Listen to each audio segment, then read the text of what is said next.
Welcome back to Let's Play Sonic Lost World. Last time we finished up the Hidden World, and this time I actually have one last thing to do in the Hidden World before I head on out. It's something I forgot to explain. So, if we go back here to Lava Mountain and try to enter a level, we have a lot of options to choose from, which we're going to be going over very soon. If we go to the Hidden World, we don't have those options to choose from. There's no time attack, there's no nothing for the Hidden World. They're just levels you hop right into, no Miiverse functionality, none of that. So that's kind of interesting. But that's really about it with the Hidden World. We are pretty much done here. And by pretty much done, I mean we are done here. We're not coming back. Goodbye. So, I have some things that I've promised you that I'm not going to hop into just yet because we have a few things to go over. First of all, before we hop into the level itself, let's talk about all of these things. Some are self-explanatory like settings and time attack, but some things aren't. I forgot to explain or talk about normal play when I was talking about obvious things. Normal play is obvious. Time attack is your normal time attack. Co-op is actually something I'm not going to be going over just yet. Co-op is going to have its own separate video when I'm capable of getting people together to record some co-op for this game. So just know I owe you a co-op video later, but not now. Rankings has to do with online rankings with time attack. Whoever got the best times in the world had the best ranking. You know how rankings work. That's just rankings. Miiverse functionality. This is kind of interesting. Miiverse functionality has something, it's something like an item sharing feature. So you can only hold a specific amount of items, and when you pick up another item when your suitcase is full, it will give you the option to either discard the item or wisp it away. Discarding the item just gets rid of the item as you would think, whereas wisping the item away actually gives that item to a different person. It powers it up to an extent. So Miiverse functionality was just item sharing, and I think that's actually a really cool feature. Too bad it's lost to time. Goodbye. And then settings is settings, nothing super interesting there.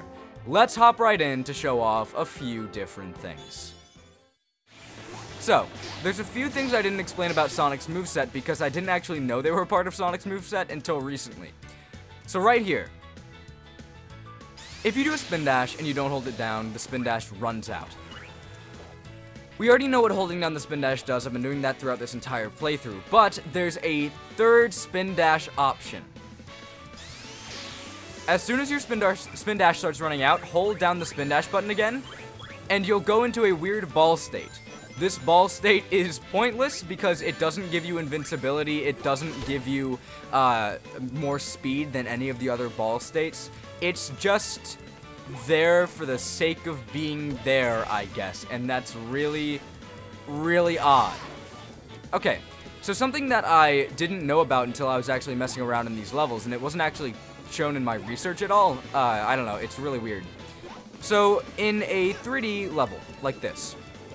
First of all, I don't think I showed what happens when you run out of your wall running ability. Sonic just kind of falls down, which is kind of neat.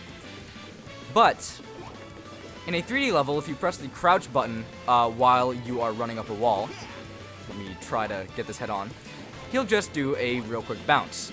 Nothing too special, right? It's pretty normal. However, welcome to a 2D stage.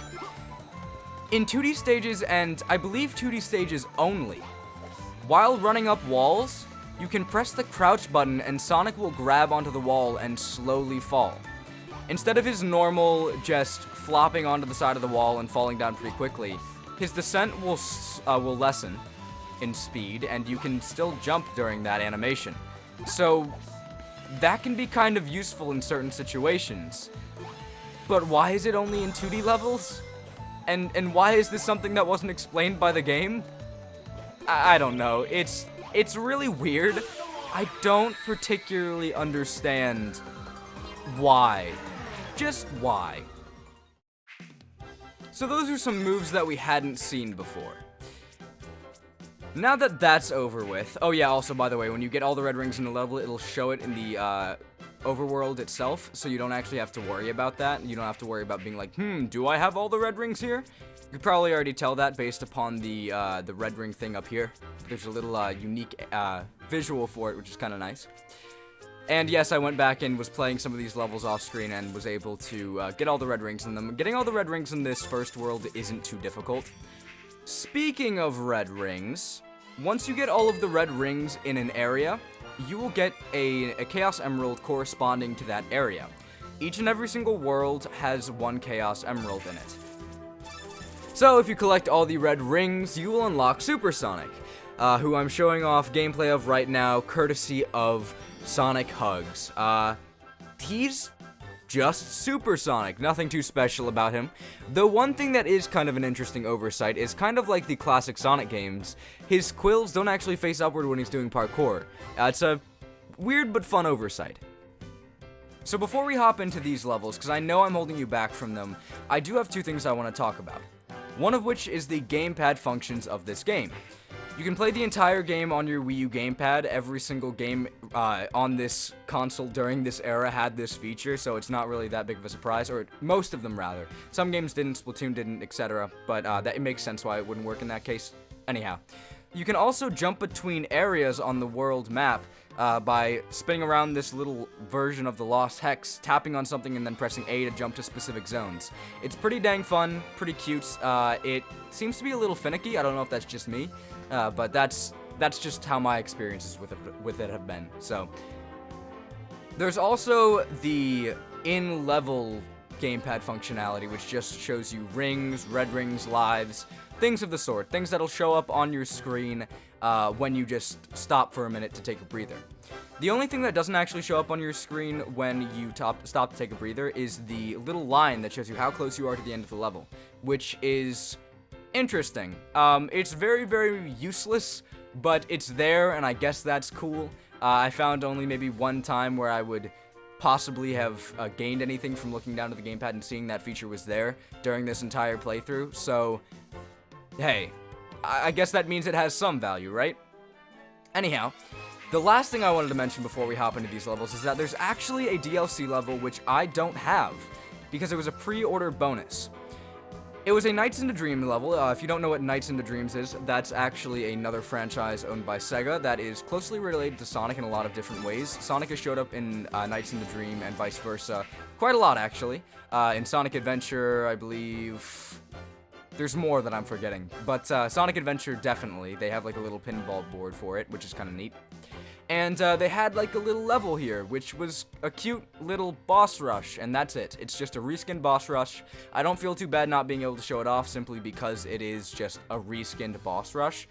There's a lot of gameplay about it out there, and if you want to check it out, you can go watch any of those videos. I'll probably leave a link in the description down below to one of them, but just know you're not missing out on much. I don't particularly like the boss fights in this game, so having a level dedicated to all of them, it doesn't hurt me that I don't have it. Anyhow, these two levels are free. They come for free on your Nintendo Switch system. Oh no, definitely not. They come for free on your Nintendo Wii U system. You don't gotta pay for them or nothing. If you own the game, you can download these from the eShop, and that's it. That's all it takes. Let's play the Yoshi's Island Zone first. So, there are two really good places to grind lives in this game. This is one of them. The other one we've already seen. It was back in the, not Sky Chase. Sky Chase is literally the only thing that's coming to my mind right now. Minus Sky Sanctuary. What else is there? There's Sky Road. That's it. So yeah, this is a pretty good place to grind lives. I'll talk about why later, but for now, let's just relish in the fact that this is probably the closest we'll get to having a Mario and Sonic platforming crossover. We have the Olympic Games, and those are fine, but it would be so cool to have a platforming crossover. Just give it to us, please. But anyhow, this is a Yoshi level that is built like a Yoshi level. This is not just a Sonic level with a Yoshi aesthetic. Oh, no, no, no, no, no. We have flowers to get. We have Mario-type level geometry. We have Yoshi Woolly World graphics. This is cool. I like it a lot. We even have these little coins that we can pick up. They are just rings, but now, whenever I mistake rings for coins, which is something I never actually thought I was capable of doing until this playthrough, I won't feel as bad. So that's something. Shy Guys can only be killed by kicking into them. If you try homing attacking into them, it won't really do all that much, I don't believe. Piranha Plants are very, very annoying here. You can see my shadow through the bottom of this. Hold on, I'm gonna go one more round just so you can check it out. Look at that. I never noticed that until now. That's a really small detail, huh? Oh, I want to get this. Anyway, as I was saying, piranha plants can only be killed by kicking things into them. So the fact that Shy Guys can only be killed through kicks, and piranha plants can only be killed through kicking things into them, is pretty nice. It's a good thing it worked out that way, because if you had to homing attack them and you couldn't kick them into each other, that would make things a little bit more difficult for Sonic, now wouldn't it? So, there are these little boxes, they kick out, sounds like they're being, like, disowned or something. They spit out 3 Yoshi eggs each. You want to collect as many of these as you can. I am not getting hit right now, and that's a really good thing, because the moment you get hit, not only do you lose coins, but you also lose some Yoshi eggs. So try not to get hit. You want to keep your children, you don't want them to go away. That got a lot sadder than I thought it would. Let's go. Oh yeah.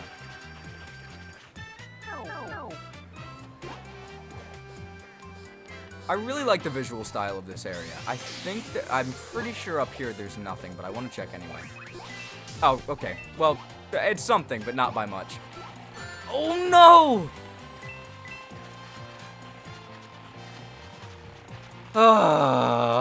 You know what I just realized? It's really freaking cool that they were able to implement a Yoshi-style level that's built like a Yoshi level into this Sonic game so well.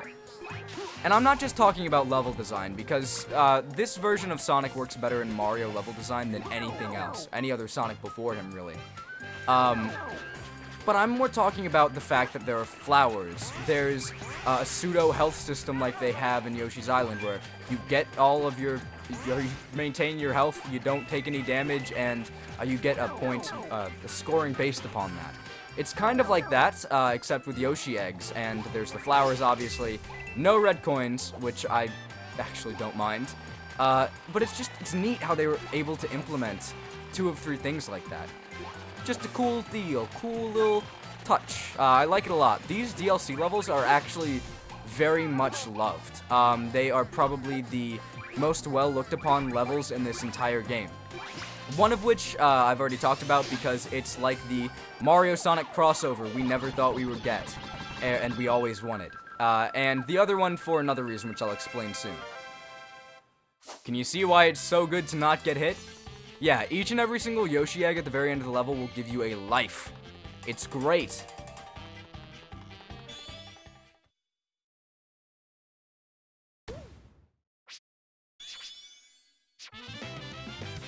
Our clear bonus is something a little bit interesting. So, oh my goodness, I don't want you. I don't want you to stop. Discard the item. Leave me alone. Okay. We're gonna enter the Zelda Zone. But I will be talking about something a little bit later in the Zelda Zone. I do want to focus on the fact that this is a Zelda Zone in Sonic, and how amazing it is, and how great everything about it is. But I will be talking about that Wisp later. Just keep it in mind, and we'll get to it eventually.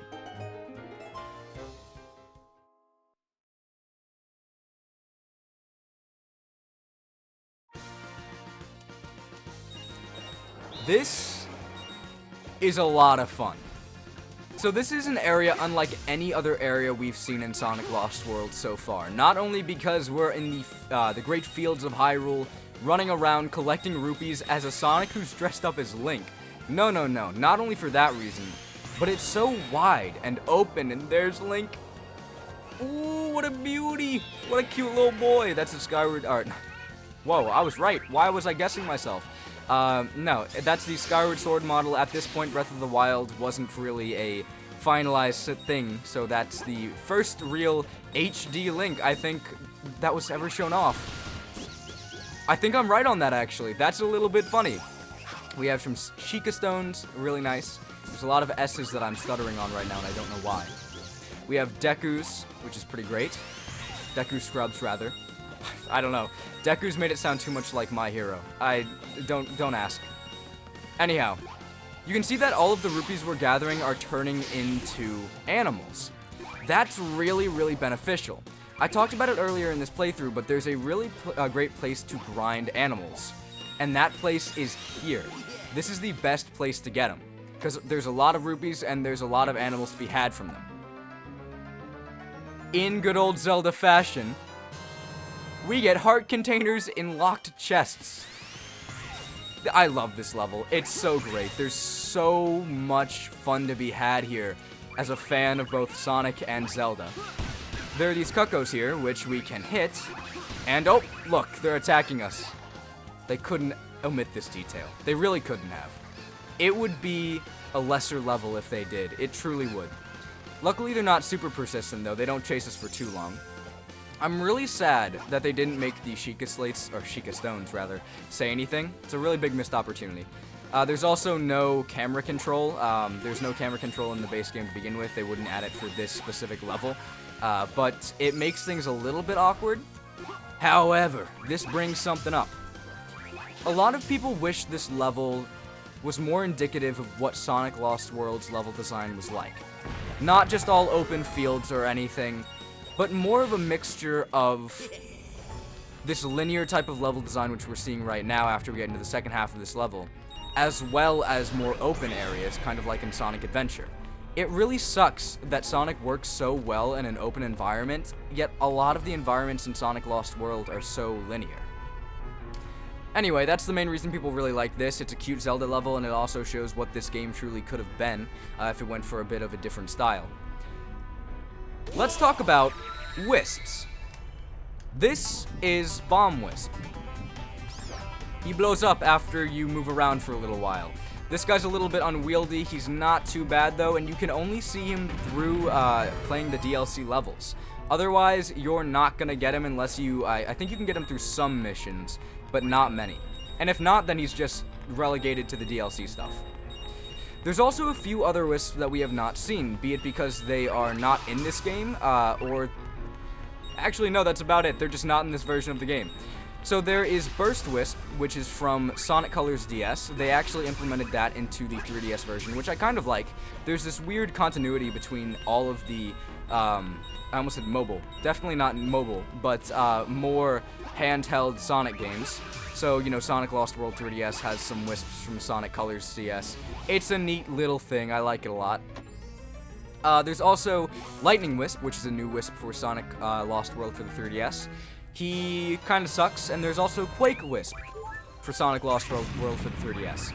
All of those Wisps are not all that fun, though I think the reason for that is because of the level design they accompany. Have I mentioned that Sonic Lost World 3DS kind of sucks? I don't know if I want to go into that now. Maybe at a later date. You know what? No.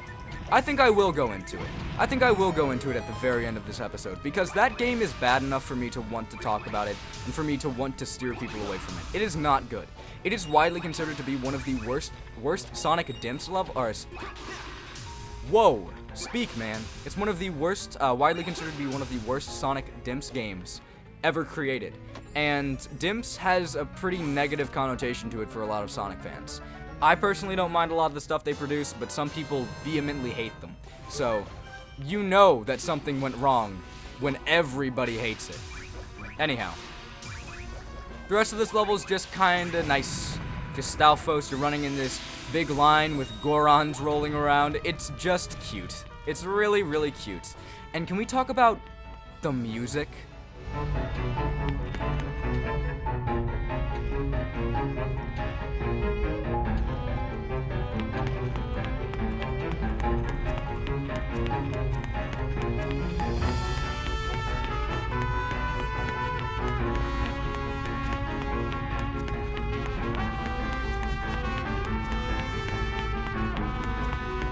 I really like everything about this level.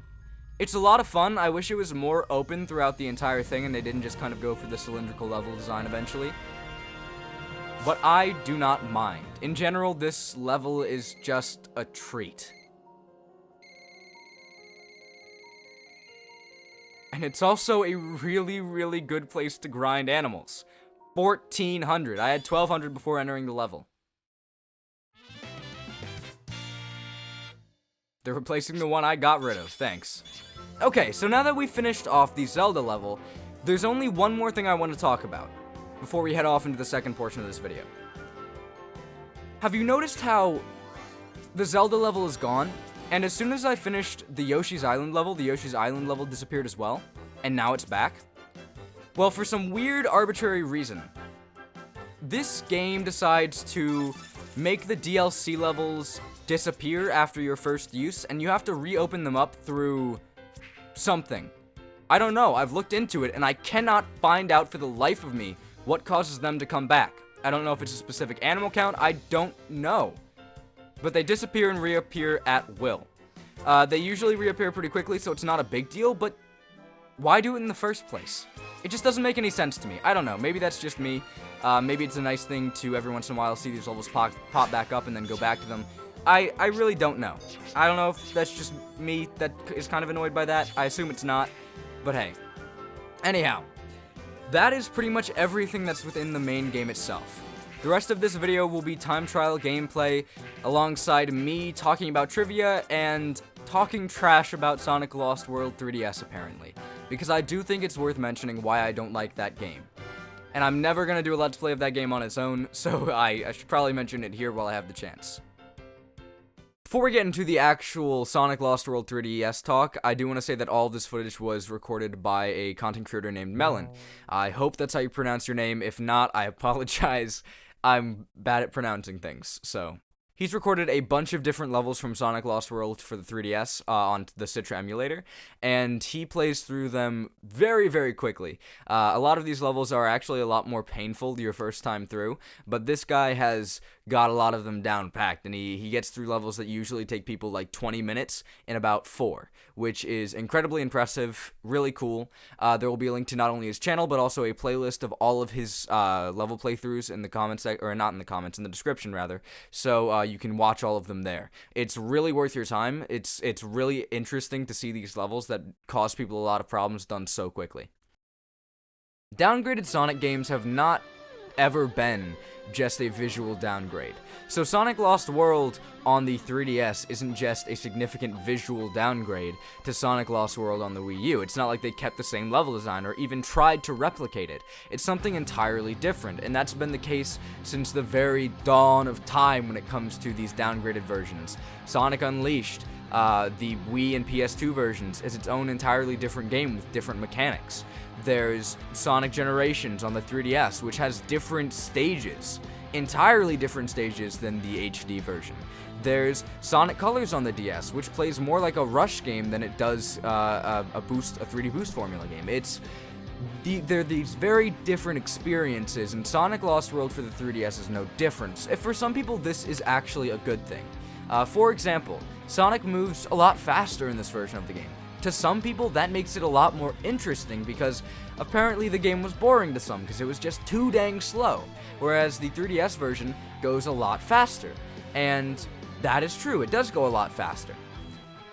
But everything else, literally everything else, makes this version a worse experience. And let me explain. First of all, the parkour is weird. A lot of people complained about the parkour in the Wii U version. Look at the 3DS version. Instead of having to hold down a button to activate parkour, you have to be moving at a specific speed to make it happen. Which makes no sense, because here's the thing. In the 3DS version, there's still a run button. There is. So why?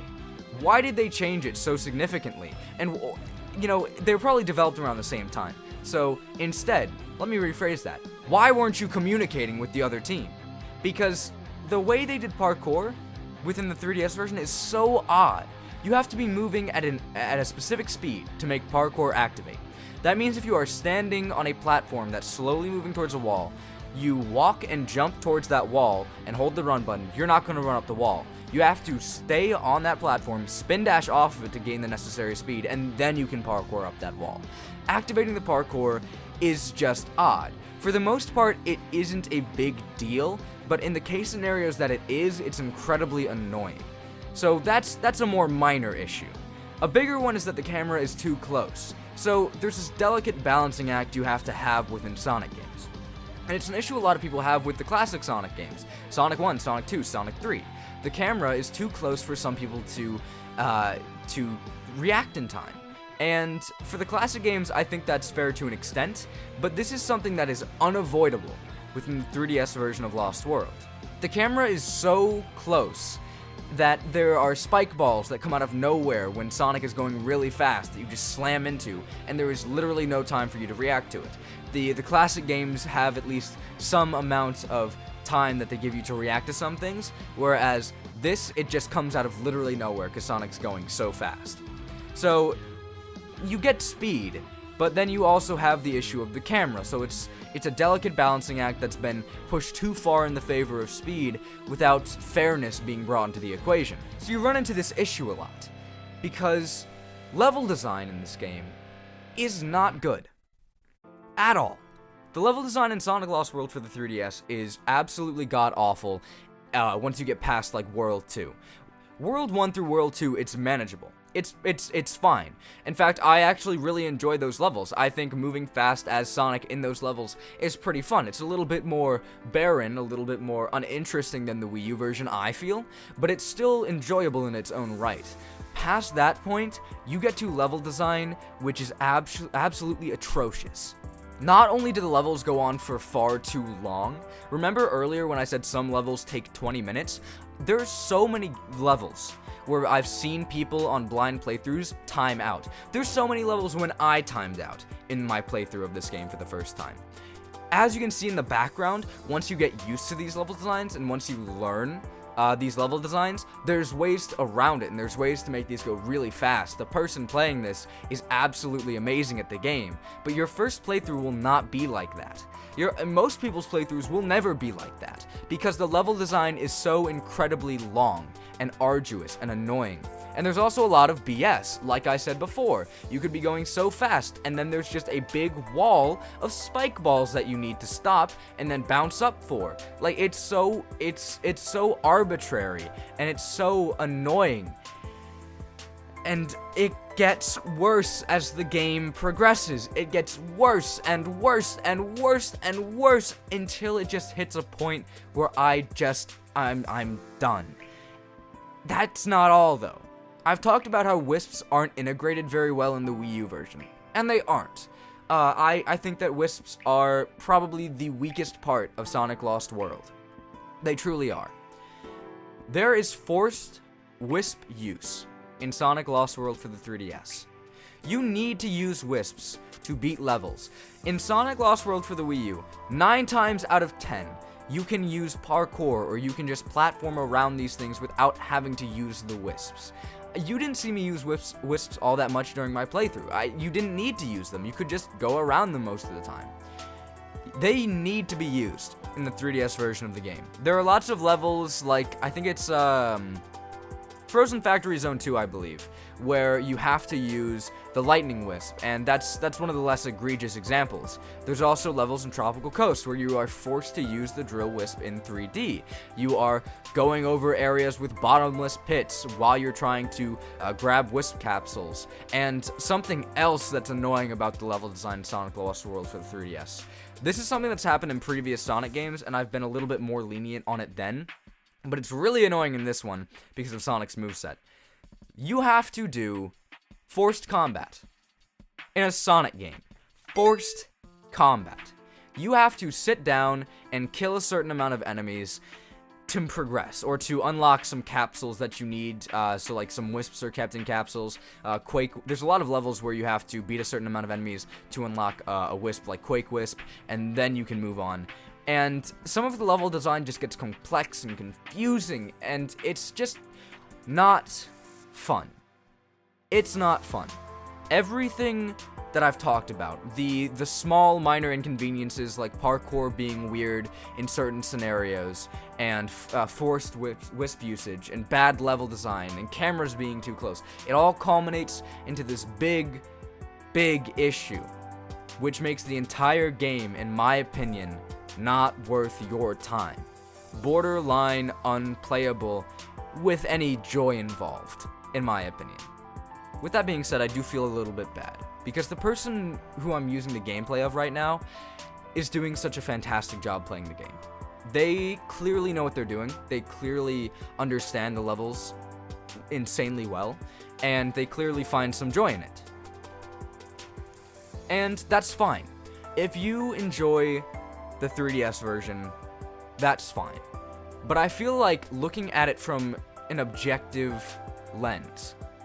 The 3DS version has design philosophies that just don't work within the context of a Sonic level.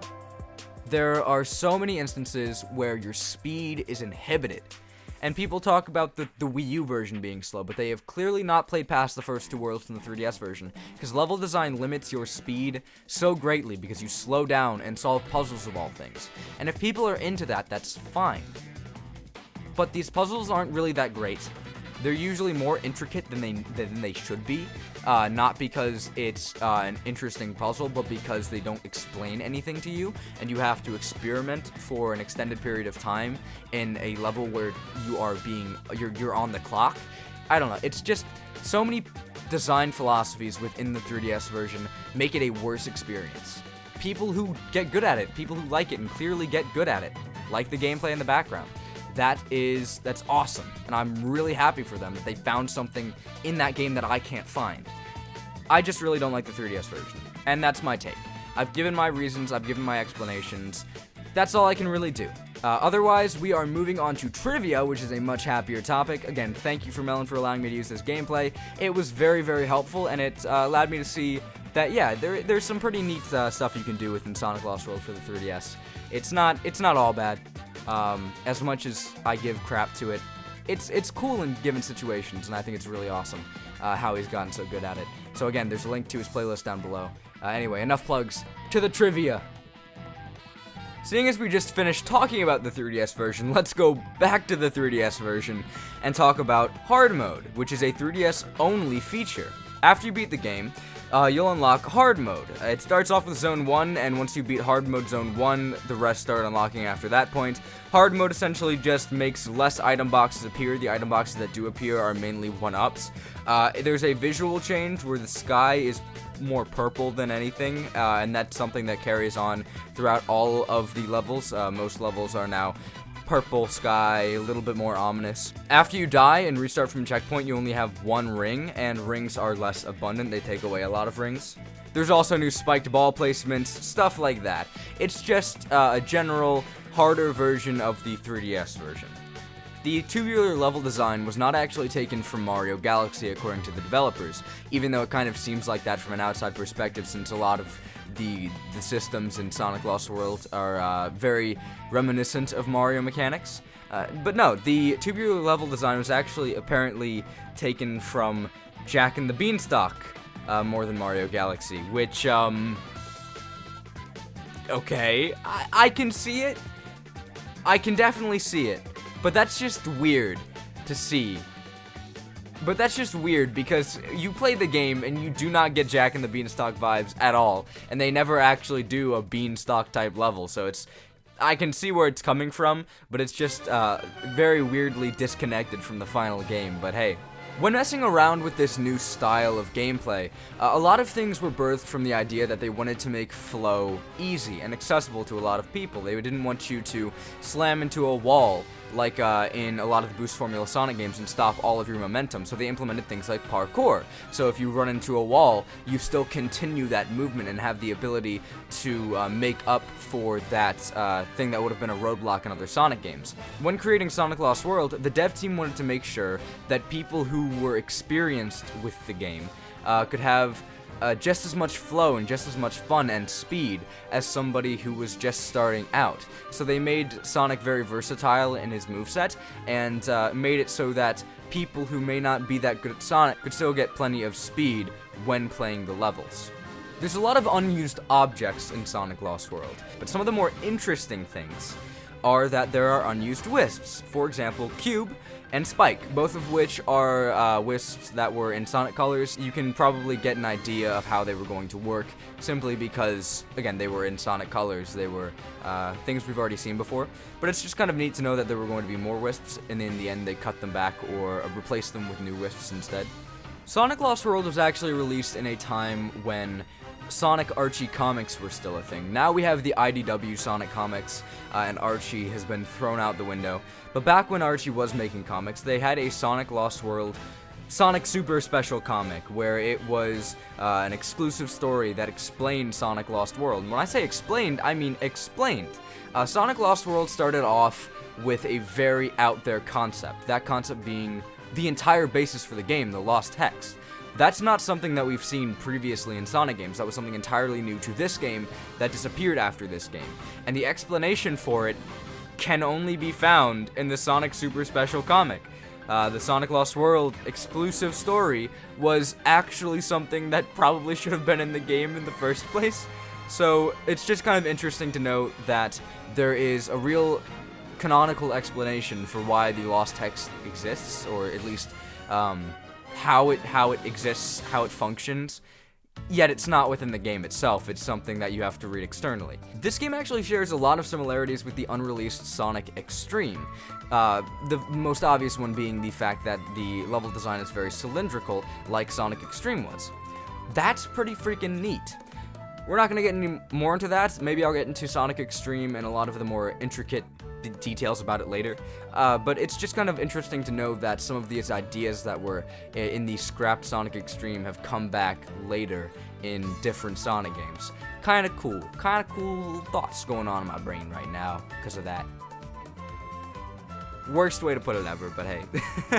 So seeing your favorite villain and your favorite hero team up to work together is always a really fun thing, and it's always pretty cool.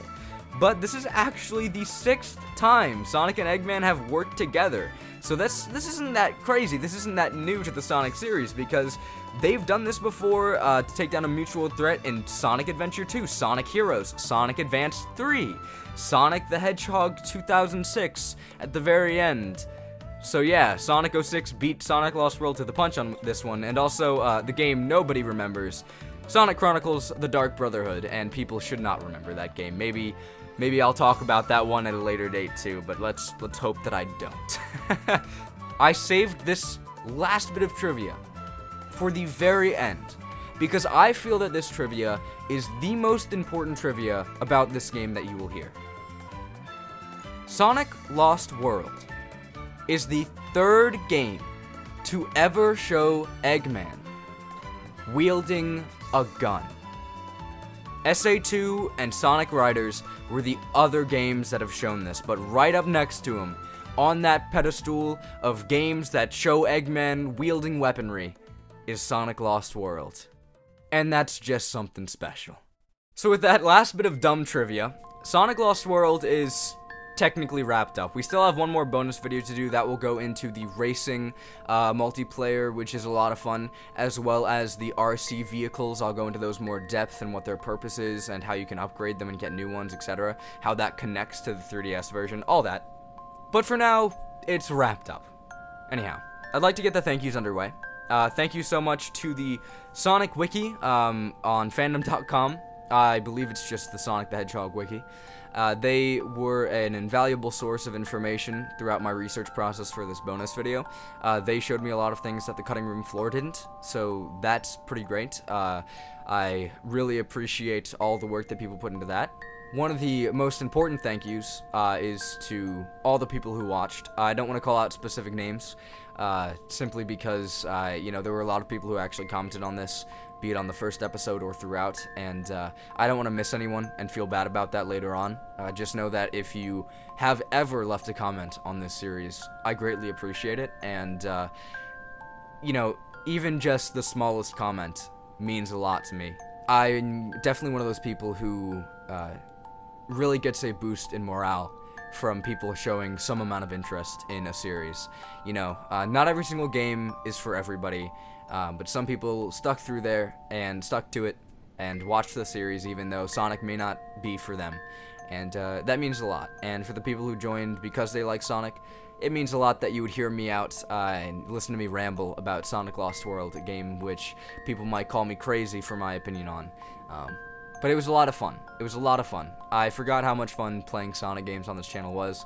They're a little bit short, but they're really special to me. And Sonic has been a very major part of my childhood. So I'm gonna start playing more Sonic games going into the future. But rambling aside, with this bonus video done, we can finally get into the next playthrough. I was a little bit iffy on what to play for a while, simply because there wasn't a whole lot I was passionate about outside of the games that I was actively playing, like Final Fantasy VII Remake, Persona 5 Royal, stuff like that. So I wasn't exactly sure what I wanted to do a Let's Play of, but I think I've finally decided.